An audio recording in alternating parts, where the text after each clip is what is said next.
하나님 아버지, 나라를 생각하며 나라를 지키다 죽어간 선조들을 기억하는 6월을 보내고 있습니다. 하나님, 지금까지 이 나라를 보호하여 주시고 북한의 위협과 분단의 아픔 속에서도 이 나라를 지켜주신 것을 감사드립니다. 가난하고 힘이 없던 이 나라, 이 땅이 주님의 은혜 가운데 해방도 맞게 하시고 전쟁 속에서도 자유민주주의를 지켜내며 신앙의 자유를 지켜내려오게 하셨으니 이 또한 참으로 감사를 드립니다. 하나님, 이 민족, 이 나라를 위하여 간절히 기도합니다. 이 나라, 이 백성을 주님께서 버리지 말아 주시기를 기도드립니다. 주님의 이름을 멸시하기를 즐겨하고 주님을 믿는 이들을 어떻게 해서든지 넘어뜨리려는 자들이 참으로 많으나 주님, 저들의 죄악으로 인하여 주님의 백성들과 이 나라의 선량한 백성들이 해를 당하거나 고통을 당하지 않도록 주님께서 이 민족을 긍휼히 여겨 주시기를 기도합니다.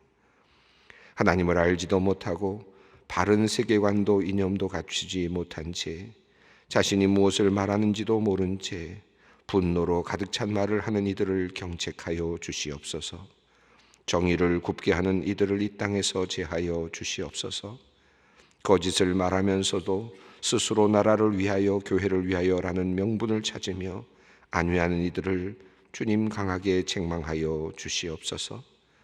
작은 이익을 얻기 위해 사람들을 억울한 곳으로 몰고 가는 자들은 이 땅에서 발붙일 곳이 없게 하여 주시옵소서. 생존을 위하여 어쩔 수 없다고 스스로 변명하며 다른 이들의 생명을 죽이는 일에 참여하는 이들을 살인죄로 다스려 주시옵소서. 하나님, 이 나라 이 땅에 참으로 악한 이들이 많사옵고 죄악을 저지르는 자 많사오니 주님, 이 나라 이 민족을 긍휼히 여겨 주시옵소서. 주님께서 이 나라를 위하여 이 민족을 위하여 간절히 기도하는 이들을 생각하여 주시기를 기도합니다.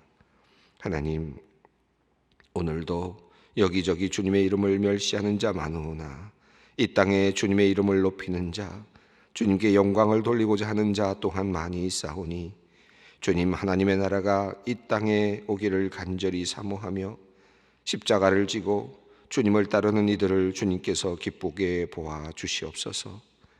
이들을 보시고 주님께서 십자가 위에서 흘리신 그 보혈을 보시고 이 땅을 고쳐주시고 악한 민족 용서하여 주시옵소서. 하나님, 우리 한국교회를 위하여 기도합니다. 하나님께서 이 땅에 세워주신 아름다운 교회들이 많이 있습니다. 수많은 순교자들과 이름 없이 빚도 없이 섬긴 주님의 종들을 통해서 멋지게 세워진 주님의 교회, 한국교회입니다. 사람들에게 생명의 빛을 비추어 오늘 찬란한 대한민국의 번영을 이끌어 왔습니다. 하지만 한국교회가 잠시 교만하게 되어 세상 사람들의 신뢰를 잃은 지 꽤 오래되었습니다. 하나님께 영광을 돌리지 못하고 세상 사람들의 기쁨이 되지 못하는 일들을 참 많이 하였습니다. 교회의 분열과 분란은 세상 사람들의 걱정거리가 되었고 목회자들의 또 지도자들의 탈선은 하나님의 영광을 가렸습니다. 하나님, 그리스도의 향기요 그리스도의 대사가 되어야 할 한국교회가 자신의 일을 제대로 감당하지 못하였사오니 주님께서 우리의 부족함을 불쌍히 여겨주시기를 기도합니다. 우리를 용서하여 주시고 이제 다시 바르게 일어설 수 있도록 새 힘을 허락하여 주시옵소서. 이 땅에 복음을 전하는 주님의 일꾼들을 위해 기도합니다. 특별히 먼 곳으로 나아가 주님을 모르는 사람들을 위해 복음을 전하며 애쓰는 선교사님들, 특별히 소망교회에서 물질과 기도로 후원하며 섬기는 선교사님들을 기억하여 주시기를 기도합니다. 그들이 어려운 환경에서 복음을 전하기 위해 애쓸 때에 외롭지 않게 하여 주시고 실망하지 않게 하여 주시며 오직 살아계신 하나님만을 의지하며 담대하게 복음을 전하고 많은 열매를 거둘 수 있도록 은혜를 허락하여 주시옵소서. 선교사님들의 자녀들을 위해 기도합니다. 자신의 선택은 아니었지만 선교지에서 함께 지내며 자라는 어린아이들과 가족들이 하나님의 큰 계획하심을 알고 감사할 수 있게 하시고 정신적으로나 정서적으로 불안하거나 고통을 당하지 않도록 주님께서 각별히 보호하여 주시옵소서. 소망의 성도님들을 위해 기도합니다. 병들어 힘들게 치료받는 성도님들, 가난하여 앞날을 걱정하며 살아가는 성도님들, 가족을 잃고 가슴 아파하며 견디며 살아가는 성도님들, 외로움 속에서 하루하루를 버텨내는 성도님들, 우울함이나 정신적인 연약함으로 힘들게 살아가는 성도님들, 나이 들어 몸이 힘들어 아파하는 성도님들, 어린아이들의 교육에 대한 걱정으로 매일매일 기도하는 성도님들, 멀리 떠난 가족들을 그리워하며 살아가는 성도님들, 하나님, 우리 성도님들 한 분 한 분의 마음과 기도의 제목을 아십니다. 하나님께서 그들의 기도를 들으시고 그들을 위로하시며 그들에게 꼭 필요한 길을 열어주시며 하나님의 은혜와 또 하나님의 돌보심을 경험케 하여 주시옵소서. 옥중에 갇혀 힘들게 시간을 보내고 있는 성도님들이 있습니다. 그들의 건강을 지켜주시고 그들의 마음을 붙잡아 주시며 그들이 주님과 함께하며 주님의 용서와 위로하심을 얻게 하여 주시옵소서. 사법부의 판결을 기다리며 주님께 간절히 기도하는 성도님들의 마음을 희랑하여 주시며 그들이 주님으로부터 충분한 보호하심을 경험케 하여 주시기를 기도드립니다. 하나님께서 주님을 사랑하는 사람들을 물리치지 않으시며 주님을 경외하는 사람들을 멸시하지 아니하시는 줄 믿습니다. 주님께서 도움이 되어 주시며 피할 바위가 되어 주시옵소서. 남편의 갑작스러운 암 선고로 마음이 아파하는 가정이 있습니다. 그래도 희망을 찾고 그리고 오늘부터 면역 치료로 시작합니다. 모든 치료의 과정 하나님께서 인도하여 주시고 믿음을 주셔서 어려운 그러한 상황 속에서 주님께서 함께하여 주시는 것을 느끼고 알게 하여 주시옵소서. 온전히 나아 주님께 영광을 돌리는 귀한 은혜가 있게 하여 주시옵소서. 하나님, 이제 말씀을 엽니다. 주님께서 인도하여 주시옵소서. 말씀을 듣게 하시고 깨닫게 하여 주시옵소서. 이 새벽이 말씀을 통하여 내 삶이 더욱 깊어지는 귀한 은혜를 허락하여 주시옵소서. 우리 주 예수 그리스도의 이름으로 기도드리옵나이다. 아멘. 오늘 말씀 창세기 37장 1절로 11절 말씀입니다. 창세기 37장 1절로 11절 말씀 함께 봉독하겠습니다. 야곱이 가나안 땅 곧 그의 아버지가 거류하던 땅에 거주하였으니 야곱의 족보는 이러하니라. 요셉이 17세 소년으로서 그의 형들과 함께 양을 칠 때에 그의 아버지의 아내들 비라와 실바의 아들들과 더불어 함께 있었더니 그가 그들의 잘못을 아버지에게 말하더라. 요셉은 노년에 얻은 아들이므로 이스라엘이 여러 아들들보다 그를 더 사랑하므로 그를 위하여 채색 옷을 지었더니 그의 형들이 아버지가 형들보다 그를 더 사랑함을 보고 그를 미워하여 그에게 편안하게 말할 수 없었더라. 요셉이 꿈을 꾸고 자기 형들에게 말하매 그들이 그를 더욱 미워하였더라. 요셉이 그들에게 이르되 청하건대 내가 꾼 꿈을 들으시오. 우리가 밭에서 곡식단을 묶더니 내 단은 일어서고 당신들의 단은 내 단을 둘러서서 절하더이다. 그의 형들이 그에게 이르되 내가 참으로 우리 왕이 되겠느냐 참으로 우리를 다스리게 되겠느냐 하고 그의 꿈과 그의 말로 말미암아 그를 더욱 미워하더니 요셉이 다시 꿈을 꾸고 그의 형들에게 말하여 이르되 내가 또 꿈을 꾼즉 해와 달과 11별이 내게 절하더이다 하니라. 그가 그의 꿈을 아버지와 형들에게 말하며 아버지가 그를 꾸짖고 그에게 이르되 내가 꾼 꿈이 무엇이냐 나와 내 어머니와 내 형들이 참으로 가서 땅에 엎드려 내게 절하겠느냐. 그의 형들은 시기하되 그의 아버지는 그 말을 간직해 두었더라. 이제 야곱의 이야기가 이제 끝나고 이제 요셉의 이야기로 이제 넘어가는 그런 지금 장면입니다. 야곱으로 시작됩니다. 오늘 본문도. 그러나 이제 전체적인 흐름은 이제 요셉의 이야기로 넘어갑니다. 1절 말씀을 먼저 읽어보겠습니다. 야곱이 가나안 땅 곧 그의 아버지가 거류하던 땅에 거주하였으니, 야곱이 가나안 땅 곧 그의 아버지가 거류하던 땅에 이제 거주하였다, 이렇게 시작됩니다. 야곱이 그의 가나안 땅, 그의 아버지니까 누굽니까? 이삭이겠죠. 이삭이 살던 그곳에 야곱이 거주하게 되었다, 이렇게 시작이 되는데, 우리가 이 말을 그냥 그대로 보면 그냥 그런가 보다 생각이 드는데, 이 이야기가 이미 이제 요셉과 관련되어 있다는 암시를 하는 듯 보입니다. 야곱이 가나안 땅 그의 아버지가 거류하던 땅에, 여기서 거류하다라는 단어는 구루 단어를 썼어요. 구루라고 하는 단어를 썼는데, 거류했다는 것은 짧게 정착했다, 짧게 살았다 하는, 다시 말하면 잠시 머물렀다, 이삭이 잠시 머물렀다라는 뜻입니다. 아버지가 구루하던 땅에 거주하였다. 근데 여기서 쓰는 말은 조금 더 종착역과 같은, 그래서 안착했다라는 그런 의미입니다. 그래서 두 번째 거주하였다는 단어는 야사부입니다. 야사부. 이 야사부란 말이 이제 나중에 또 뒤에 다 나오지만 야사프라는 단어하고 비슷하면서 요셉의 느낌이 나는 단어들이죠. 그래서 약간의 어떤 언어적인 어떤 유희가 있는 그런 것을 우리가 살필 수 있습니다. 그래서 구루하던 땅에, 아버지가 구루하던 땅에 이제 야곱이 야사부했다, 이렇게 표현을 하면서 이제 요셉의 이야기로 넘어가는 것을 이제 슬그머니 암시하죠. 그리고 이제 이어서 2절에서 이제 요셉의 이름이 등장합니다. 야곱의 족보는 이러하니라. 이제 한번 읽어보겠습니다. 야곱의 족보는 이러하니라. 요셉이 17세의 소년으로서 그의 형들과 함께 양을 칠 때에 그의 아버지의 아내들 비라와 실바와 아들들과 더불어 함께 있었더니 그가 그들의 잘못을 아버지에게 말하더라.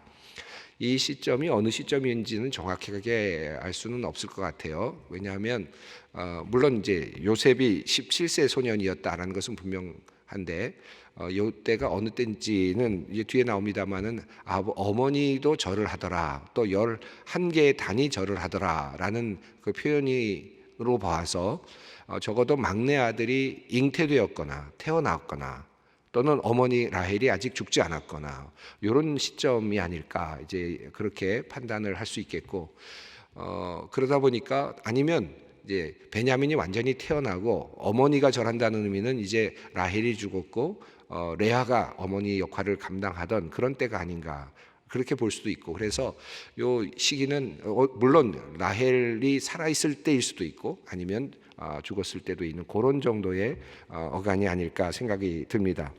그런데 이제 야곱의 족보, 그러시면 여기서 족보라기보다는 야곱의 어떤 그 가계의 흐름을 이야기하고 있습니다. 요셉이 17살 되었을 때의 이야기를 하고 있죠. 요셉에 대한 이야기는 앞서는 2번밖에 나오지 않았습니다. 30장 23절부터 24절에 요셉이 태어났다라는, 라헬이 요셉을 낳았다, 그래서 하나님께서 나의 그 부끄러움을 씻어 주셨다, 그래서 아사프라는 말을 썼고, 나에게 그것을 하나를 더 해달라라고 해서 야사프라는 단어를 썼다 그랬죠. 그래서 이 요셉이라고 하는 그런 이름이 이제 붙여졌는데, 그리고 나서는 족보 이야기할 때, 계보를 이야기할 때 35장에서 한번 잠깐 요셉의 이름이 나오긴 하지만 요셉에 대한 구체적인 어떤 행동이라든가 이런 내용들은 전혀 나오지 않았습니다. 이제부터 요셉에 대한 이야기가 나오는데 17살로 거슬러 올라가서 요셉의 이야기가 시작되고 있습니다. 그런데 거기 보면 그의 형들과 함께 양을 칠 때에, 양을 친다라는 말이 이중적인 의미가 있다고 해요. 그래서 여기 이 단어 중에서 그 라에트라고 하는 이런 단어를 사용하는데, 여기서 쓰는 말은 해석에 따라서는 양을 친다라는 말도 되지만, 또는 지배한다, 다스린다라는 그런 뜻으로도 사용될 수 있습니다. 사무엘하 5장 2절에서는 같은 단어가 어떻게 사용되느냐 하면, 내가 내 백성 이스라엘의 목자가 되며, 이스라엘의 목자가 되며, 이런 표현을 쓸 때 이때는 다스린다라는 그런 뜻이죠. 그러니까 양을 친다라는 말이면서 동시에 다스린다, 지배한다라는 그런 의미 또 함께 있습니다. 그래서 그렇게 볼 때는 이 해석이 형들을 이렇게 지배하는, 형들을 이렇게 다스리는 그런 의미로도 이해할 수 있습니다.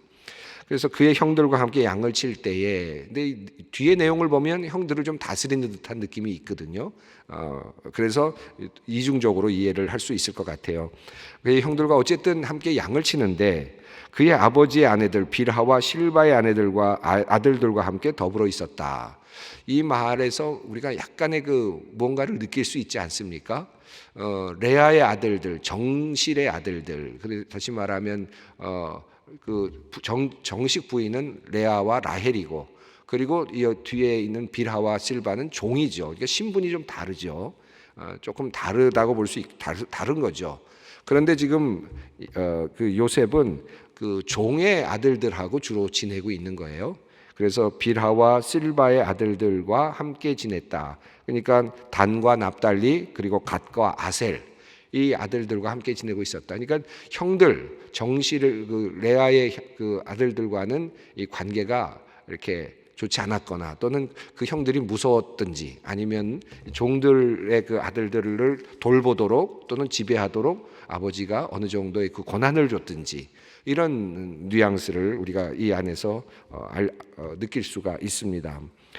그런데 뒤에 보면 이제 그가 그의 잘못을 아버지에게 말하더라. 이게 이제 굉장히 좀 요셉에게 있어서도 참 안타까운 일이기도 하지만 그러나 그의 역할이었을 수도 있고요. 또 요셉을 어떻게 보느냐에 따라서 좀 다를 수 있는데 요셉이 17살이나 되었으니까 어느 정도 뭐 그 당시로서는 충분히 성장한 그런 나이라고도 볼 수 있겠는데 그런데 그가 형들의 잘못을 아버지에게 고했다. 여기서는 이제 고자질하는 헐뜯는 의미가 있습니다. 그러니까 요셉도 어린 나이에 어렸을 땐 그렇게 좋은 성격은 아니었나 그런 생각이 들어요. 요셉을 우리가 보통 예수님의 어떤 하나의 그 모습으로 이렇게 이야기하기도 하거든요. 그래서 요셉과 예수님의 어떤 그 삶을 이렇게 비교하면서 그렇게 또 해석하고 또 묵상을 하기도 하는데 이런 장면을 보면 한 인간 요셉의 모습을 볼 수 있습니다. 또 이것이 결과적으로는 형들의 미움을 사는 그런 하나의 첫 번째 단초로 그렇게 나타나고 있습니다. 그래서 창세기 37장에서 요셉의 이야기를 하면서 요셉이 아무런 흠이 없었다, 흠이 아무것도 없었다라는 이야기를 하지 않고 요셉에게도 흠이 있었다라는 것을 분명하게 보여주고 있어요. 그게 우선 첫 번째 2절에서 그가 그들의 잘못을 아버지에게 헐뜯으며 고자질했다 하는 말에서 첫 번째 단서가 나타납니다.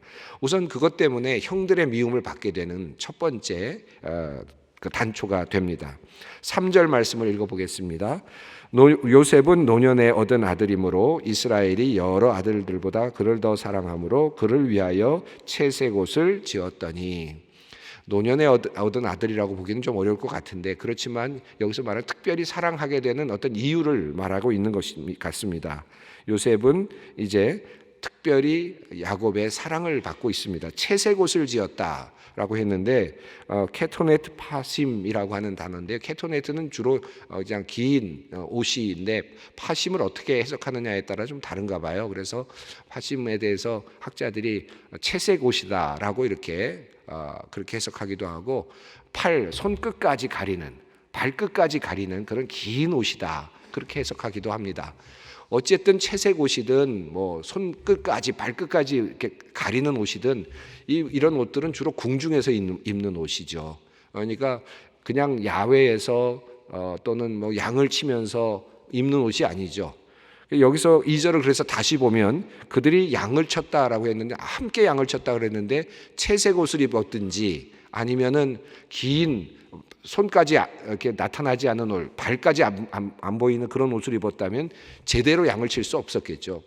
옛날 그 당시에는 소매가 없는 옷을 입고 당시 사람들은 또 무릎까지 오는 그런 옷을 입었다 그래요. 그래야 움직이기가 쉽고 또 양들을 치기가 쉬웠을 테니까 양을 치는 옷이죠. 작업복이죠.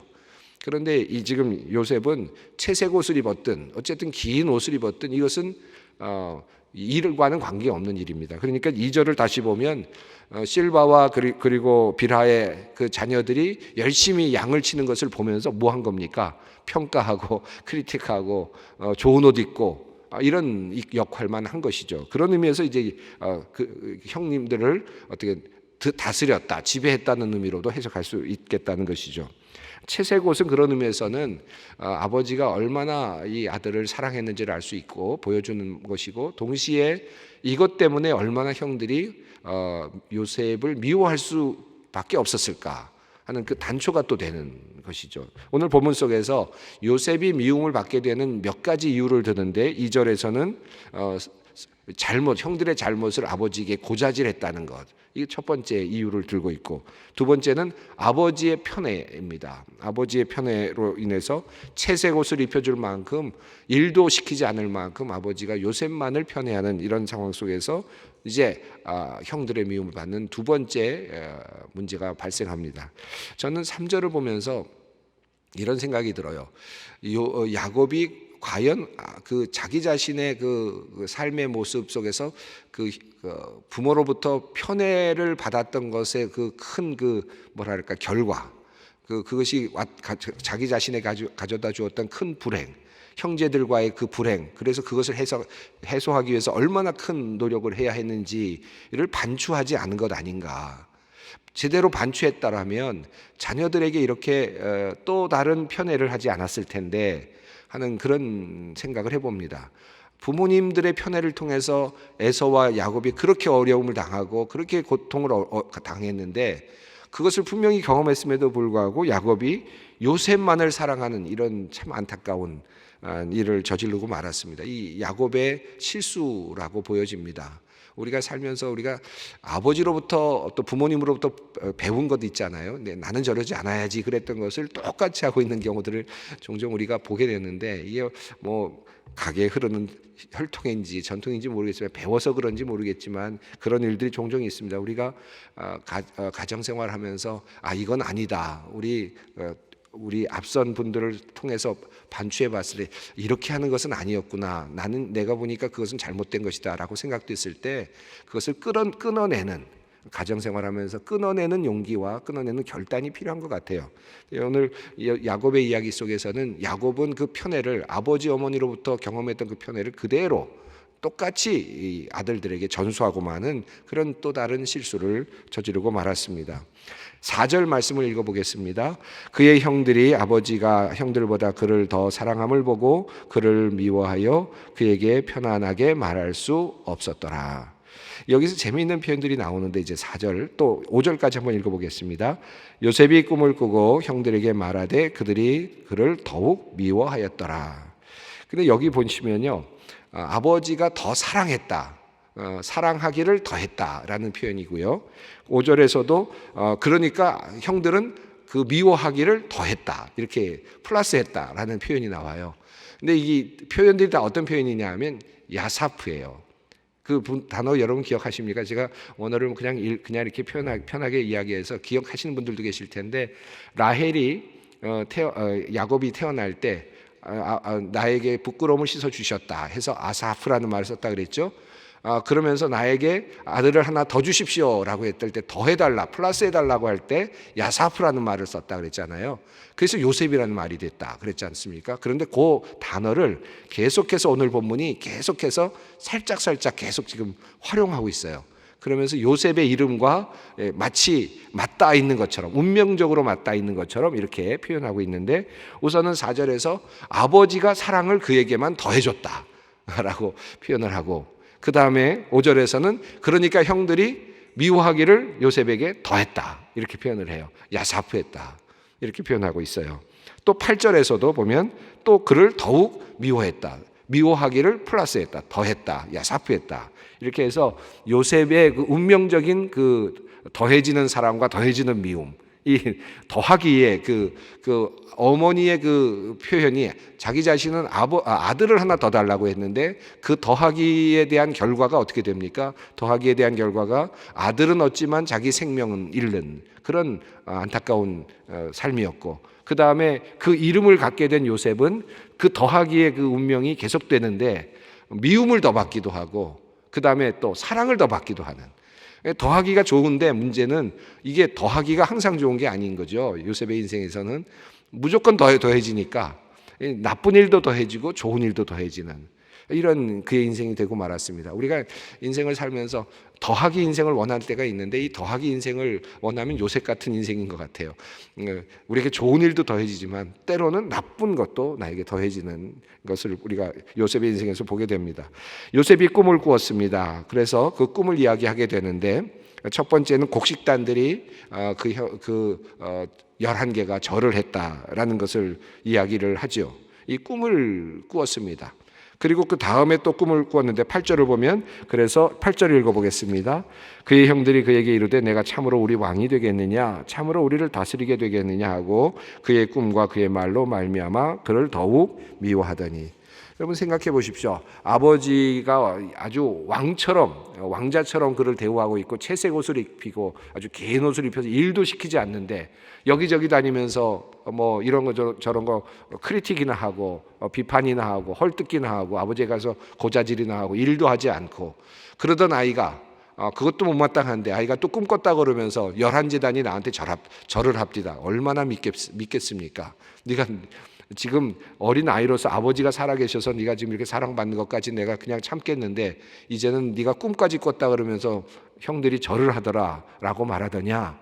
얼마나 마음이 그들이 미워하게 되었는가. 그래서 미움이 더해졌다라는 것이고 9절부터도 또 역시 마찬가지입니다. 꿈을 또 꾸었는데 해와 달과 11별이 내게 절합디다 라고 이야기하니까 또 형들이 이제 화를 내게 되는 거죠. 시기하게 되었다. 11절 읽어봅니다. 그의 형들은 시기하되 그의 아버지는 그의 말을 간직해 두었더라. 이 꿈 이야기는 시간이 많이 갔습니다만 한 가지만 정리하면 이 꿈은 그가 만든 꿈이 아니죠. 이것은 우리가 좀 더 생각해 볼 필요가 있습니다. 우리가 이 본문을 읽으면서 요셉이 꿈을 꾸었습니다. 그러니 우리도 꿈을 꿉시다. 이렇게 이야기하는데 이 꿈은 사실은 내가 꾼다고 되는 꿈이 아니고 하나님께서 그에게 계시로 보여주신 겁니다. 그래서 이것은 특별한 하나님의 은혜였지 내가 꾼 꿈이 아니죠. 요셉이 마찬가지예요. 요셉이 내가 만들어서 11제단을 세워놓고 만들어서 11제단이 나에게 절하는 그런 비전을 가진 게 아닙니다. 그런 비전이 아니라 하나님께서 그에게 꿈을 주셔서 이제 앞으로 일어날 미래를 예견해 주신 것인데 요셉은 그것을 완전하게 깨닫지 못한 상태에서 그것을 지금 받아들고 있습니다. 약속을 받아들고 있는 것입니다. 그런 의미에서 이런 하나님의 꿈, 지금 하나님의 꿈이 요셉에게 주어졌습니다. 이것은 하나님의 큰 은혜였습니다. 오늘 이제 이 요셉의 이야기가 시작되고 있는데 요셉이 미움이 더해지고 또 사랑을 더해지고 하는 더하기의 인생인데 이 더하기의 인생에서 그가 어떻게 그 더하기의 인생이 때로는 아주 나쁘게 더해지고 어떨 때는 또 계속 또 좋은 일이 더해지는 이런 삶이 계속 연속이 되는 그의 이름대로 그의 삶이 진행이 됩니다. 요셉의 이야기를 우리가 살펴보면서 또 오늘 기도의 자리로 함께 나아가도록 하겠습니다. 하늘에 계신 우리 아버지의 이름을 거룩하게 하시며 아버지의 나라가 오게 하시며 아버지의 뜻이 하늘에서와 같이 땅에서도 이루어지게 하소서. 오늘 우리에게 일용할 양식을 주시고 우리가 우리에게 잘못한 사람을 용서하여 준 것 같이 우리 죄를 용서하여 주시고 우리를 시험에 빠지지 않게 하시고 악에서 구하소서. 나라와 권능과 영광이 영원히 아버지의 것입니다. 아멘.